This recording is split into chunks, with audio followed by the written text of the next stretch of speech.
बिस्मिल्लाहिर्रहमानिर्रहीम। अस्सलाम वालेकुम। कैसे हैं आप सब लोग? उम्मीद करती हूँ आप सब लोग खैरियत से होंगे। दुआ है कि अल्लाह पाक हम सबको अपने हिफ्ज़-ए-मान में रखे। आमीन सुम्मा आमीन। मैं आपको अपने चैनल दहली के ज़ायक़े में वेलकम करती हूँ। आज मैं आप लोगों के लिए दहली की ख़ास डिश लेकर आई हूँ। आई होप आप सब लोगों ने इसको कराची के तमाम रेस्टोरेंट में ज़रूर ट्राई करी होगी। कराची में इस डिश को फ्राई कबाब कहते हैं और दिल्ली में इसे कचरी के कबाब कहते हैं। जैसे कि नाम से जाहिर है कि कचरी के कबाब कहते हैं, तो इसमें कचरी मैं यूज़ करूँगी, कचरियाँ डालूंगी इसमें। और इसको फ्राई कबाब क्यों कहते हैं, इसके लिए आप पूरी मेरी वीडियो एंड तक देखिएगा, फिर आपको पता चलेगा इसको फ्राई कबाब कराची में क्यों कहते हैं। चले स्टार्ट करते हैं। सबसे पहले आप मेरे चैनल दहली के ज़ायक़े को सब्सक्राइब करें, लाइक करें और शेयर करें।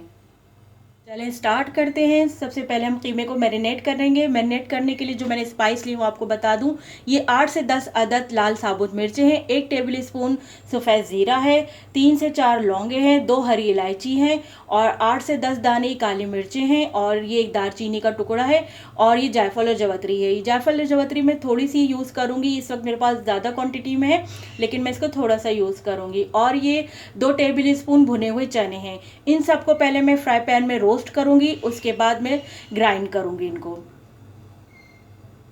इन तमाम स्पाइस को मैं फ्राई पैन में डाल के रोस्ट करूंगी। भुने चने डालेंगे, स्लो आंच पे हम इसको रोस्ट करेंगे। जब ये रोस्ट हो जाएंगे तो हम इनको चॉपर में कर लेंगे ग्राइंड, बिल्कुल बारीक फॉर्म में करेंगे हम इसको।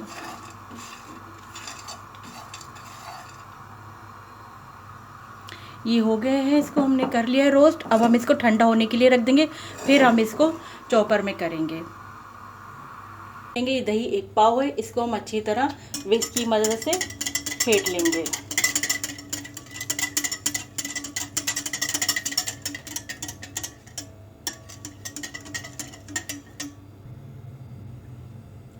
अब हम इसमें लाल पिसी मिर्चें डालेंगे। ये मैं 1 टीस्पून डाल रही हूँ लाल पिसी मिर्चें। 1 टीस्पून हल्दी डालेंगे। लाल पिसी मिर्च हम इसलिए 1 टीस्पून डाल रहे हैं कि हमने जो साबुत लाल मिर्चें ली हैं और गरम मसाला लिया है तो इसलिए हमने कम लिए लाल पिसी मिर्चें के, काफ़ी स्पाइस हो जाएगा। अब ये मैं यूज़ कर रही हूँ कचरी पाउडर। आप चाहे तो साबुत कचरियाँ भी मिलती हैं, उनको आप मशीन में पीस सकते हैं और ये मेरे पास पिसी हुई है। मैं इनको, ये भी 1 टीस्पून है, इनको डाल दूँगी कचरी पाउडर को। 1 टीस्पून धनिया पाउडर डालेंगे। हस्ब ज़रूरत नमक लेंगे। ये मैं 1 टेबल स्पून डाल रही हूँ नमक।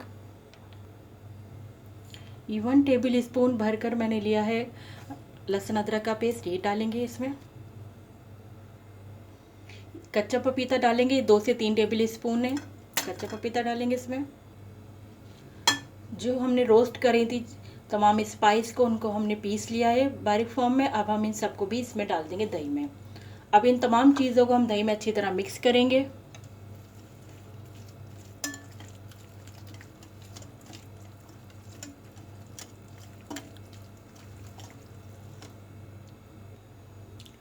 इसमें अब 2 टेबल स्पून ऑयल डालेंगे। ऑयल हम इसलिए डाल रहे हैं कि ये मैरिनेट करने में बहुत अच्छा करता है, बहुत अच्छा मैरिनेट करने में मदद करता है ऑयल।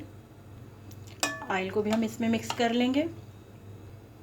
अब इसके बाद ये कीमा डाल देंगे। कीमा मैंने आपको बताया था आधा किलो है और ये डबल मशीन का कीमा है। इसको अब हम दही के मिक्सचर में डाल देंगे। इन तमाम दही के मसालों को कीमे में अच्छी तरह मिक्स करेंगे।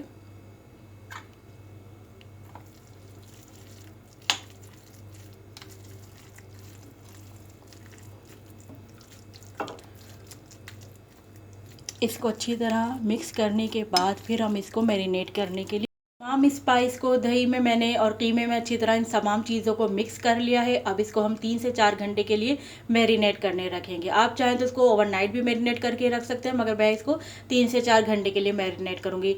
ये बीफ का कीमा इसलिए मैं इसको 3 से 4 घंटे के लिए मैरिनेट कर रही हूँ। अगर आप मटन का कीमा लें तो आप इसको 2 से 3 घंटे के लिए मैरिनेट कीजिएगा। और फिर कच्चा पपीता भी फिर आप उसमें कम ही यूज़ करिएगा, जैसे 1 से 2 टेबल स्पून के दरमियान आप कच्चा पपीता लीजिएगा जब मटन का कीमा ले रहे हों। बीफ कीमे में 3 से 4 टेबल स्पून डालेंगे।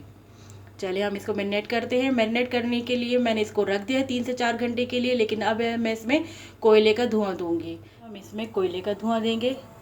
ये मैंने कोयला डाल दी इसमें। अब ऑयल बस 10 सेकंड का हम इसमें कोयले का स्मोक देंगे, इससे बहुत अच्छा टेस्ट आएगा कोयले के स्मोक से। अब हम इसको रिमूव कर रहे हैं, कोयले को हटा रहे हैं। अब इसको 3 से 4 घंटे के लिए कवर करके रख देंगे। आप चाहें इसको फ्रिज में भी रख सकते हैं, मैं इसको फ्रिज में रख रही हूँ 3 से 4 घंटे के लिए। मिलती हूँ मैं आपसे 3 से 4 घंटे बाद। हाफ कप मैंने घी लिया है, मैं इसको घी में बना रही हूँ, आप चाहे ऑयल में बनाएं, लेकिन ये कि ये घी में बहुत मज़े के लगेंगे ये कबाब, ठीक है। तो मैं घी को ज़रा गर्म हो जाए फिर मैं इसमें प्याज डालूँगी। घी गर्म हो गया, मैं इसमें 2 दरमियाने साइज़ की प्याज जो है वो डाल रही हूँ।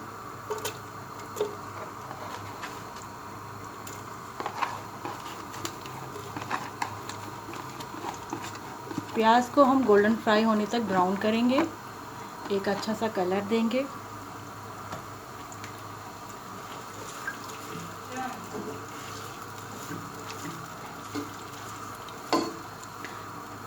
हम इसको गोल्डन फ्राई होने तक पकाएंगे प्याज को।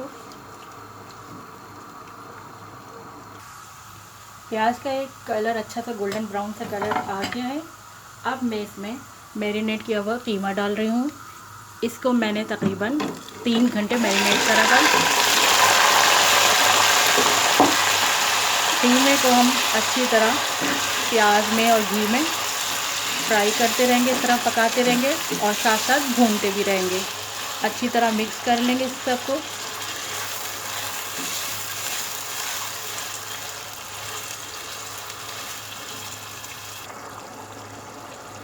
कीमे को अच्छी तरह हमने मिक्स कर लिया है। अब हम इसमें आधा गिलास पानी डाल के इसको कवर करके स्लो फ्लेम पर दम पर पकने के लिए छोड़ देंगे।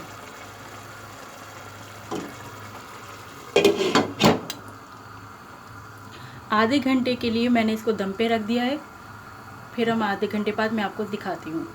मैंने इनको 45 मिनट दम पे रखा। मैंने बीच बीच में चेक करती रही, मुझे थोड़ा पानी नज़र आया तो मैंने इसको फिर वापस दम पे रख दिया। इस तरह ये टोटल 45 मिनट दम पर रहे हैं।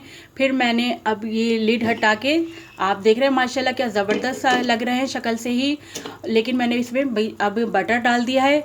ये ऑप्शनल है, आप चाहें तो डालें और आप चाहें तो ना डालें। अगर डाल देंगे तो एक बहुत अच्छा अरोमा आ जाएगा। इसको फ्राई कबाब इसीलिए कहा जाता है कि इसमें लास्ट में बटर ऐड किया जाता है, ठीक है। और मैं आपको 2 पॉइंट बता दूं, कचरी के कबाबों में और ये फ्राई कबाबों में 2 डिफरेंस हैं। एक डिफरेंस ये है कि ये जो कचरी के कबाब होते हैं वो बहुत थिक होते हैं, उनको बहुत भुना जाता है, वो थोड़े गाढ़े होते हैं। और फ्राई कबाब जो हैं ये थोड़े, आप देख रहे हो, थोड़े ढीले ढीले हैं। एक डिफरेंस ये हो गया। दूसरा डिफरेंस ये है कि वो भुने हुए चने जो होते हैं वो कचरी के कबाबों में नहीं डलते और इसमें फ्राई कबाब में भुने हुए चने डलते हैं। बस ये 2 डिफरेंस है।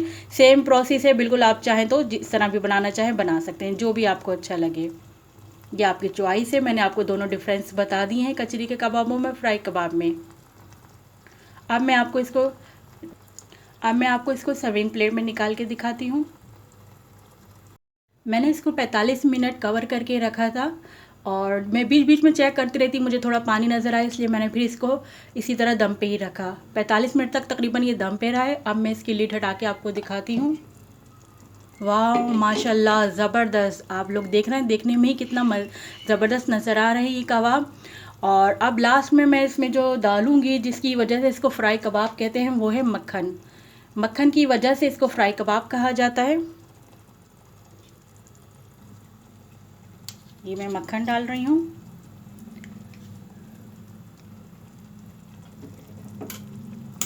अब इसको भी हम लिड लगा के 5 मिनट के लिए बस कवर करके रख देंगे ताकि जो मक्खन का अरोमा है वो पूरी डिश में फैल जाए।